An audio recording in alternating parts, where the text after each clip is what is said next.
মধ্যপ্রাচ্যের প্রথম দেশ হিসেবে ইরানের কাছে মাথা নত করল সংযুক্ত আরব আমিরাত। হামলা না করার শর্তে ইরানকে বিশাল অঙ্কের অর্থ প্রদানের প্রস্তাব দিয়েছে আবুধাবি।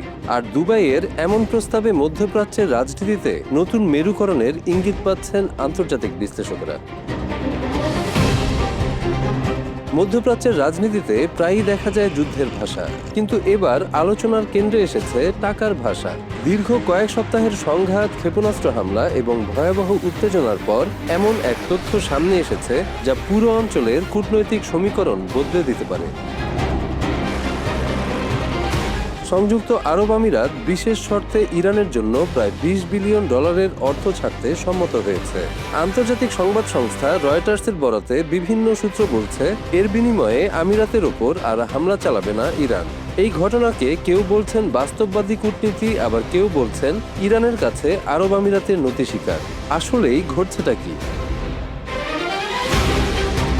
মূলত মার্কিন নিষেধাজ্ঞার কারণে বিদেশের বিভিন্ন ব্যাংকে ইরানের তেল বিক্রির বিপুল অর্থ বছরের পর বছর আটকে রয়েছে। এই অর্থের একটি বড় অংশ সংযুক্ত আরব আমিরাতের আর্থিক ব্যবস্থার সঙ্গেও যুক্ত। বর্তমান আলোচনার মাধ্যমে সেই আটকে থাকা অর্থ ধাপে ধাপে ছাড় করা হতে পারে বলে জানিয়েছেন কূটনৈতিক সূত্রগুলো। আর এই সিদ্ধান্তের পেছনে রয়েছে আমিরাতে একের পর এক ইরানের হামলা। ইসরায়েল ইরান সংঘাতের সময় যুক্তরাষ্ট্র সরাসরি যুদ্ধে জড়িয়ে পড়ে। সংঘাত চলাকালে ইরান একাধিকবার উপসাগরীয় অঞ্চলে মার্কিন ঘাঁটিগুলোকে লক্ষ্যবস্তু করে হামলা চালায়। আমিরাতও সেই হামলার লক্ষ্যবস্তু হয়ে ব্যাপক ক্ষয়ক্ষতির মধ্যে পড়ে। দেশটির অর্থনীতি, বিমান চলাচল, বন্দর, পর্যটন এবং আন্তর্জাতিক বিনিয়োগ বড় ঝুঁকিতে পড়ে। ফলে যুদ্ধ দীর্ঘায়িত হওয়ার আগেই উত্তেজনা কমাতে সক্রিয় হয় আবুধাবি।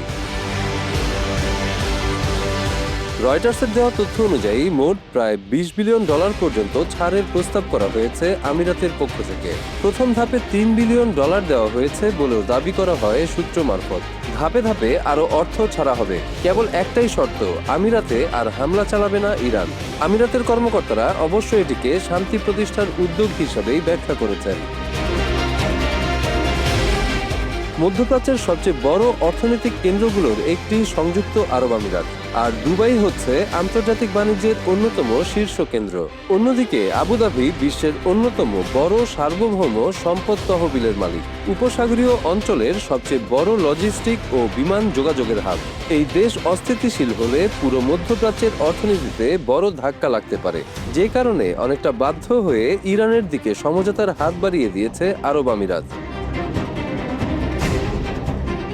কোনো বিশেষজ্ঞ বলছেন এটি কার্যত ইরানের শর্ত মেনে নেওয়া।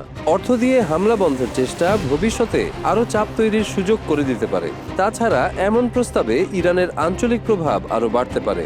আবার কেউ বলছেন এটি আত্মসমর্পণ নয়, বরং নিজের অর্থনীতি, বিনিয়োগ ও নাগরিকদের নিরাপত্তা নিশ্চিত করতে বাস্তববাদী কূটনৈতিক সিদ্ধান্ত নিয়েছে আমিরাত। যুদ্ধের চেয়ে অর্থনৈতিক সমঝোতাই কম ব্যয়বহুল।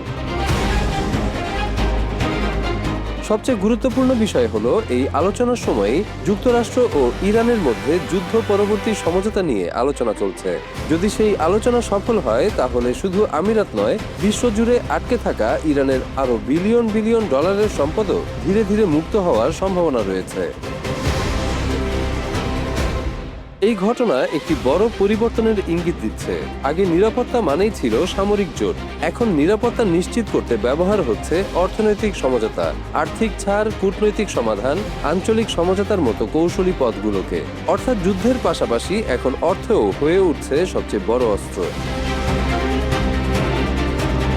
যদি এই সমঝোতা কার্যকর হয়, তাহলে উপসাগরীয় অঞ্চলে হামলা কমতে পারে। এছাড়া তেলের বাজারে স্থিতিশীলতা ফিরতে পারে, বৈশ্বিক জ্বালানি তেলের দামে চাপ কমতে পারে, ইরানের অর্থনীতি কিছুটা স্বস্তি ফিরে পেতে পারে। অন্যদিকে কোনো সমালোচক মনে করছেন এটি ভবিষ্যতে আরো বড় রাজনৈতিক দর কষাকষির নজিরও তৈরি করতে পারে। মধ্যপ্রাচ্যে যুদ্ধের ইতিহাস অনেক পুরনো, কিন্তু সাম্প্রতিক ঘটনাগুলো দেখাচ্ছে ক্ষেপণাস্ত্রের পাশাপাশি এখন $বিলিয়ন হয়ে উঠেছে ভূ রাজনীতির অন্যতম শক্তিশালী অস্ত্র। প্রশ্ন হলো, সংযুক্ত আরব আমিরাত কি সত্যি ইরানের কাছে নতি স্বীকার করেছে, নাকি নিজের অর্থনীতি ও নিরাপত্তা রক্ষায় কঠিন বাস্তবতার মুখে সবচেয়ে বাস্তববাদী সিদ্ধান্তটাই নিয়েছে?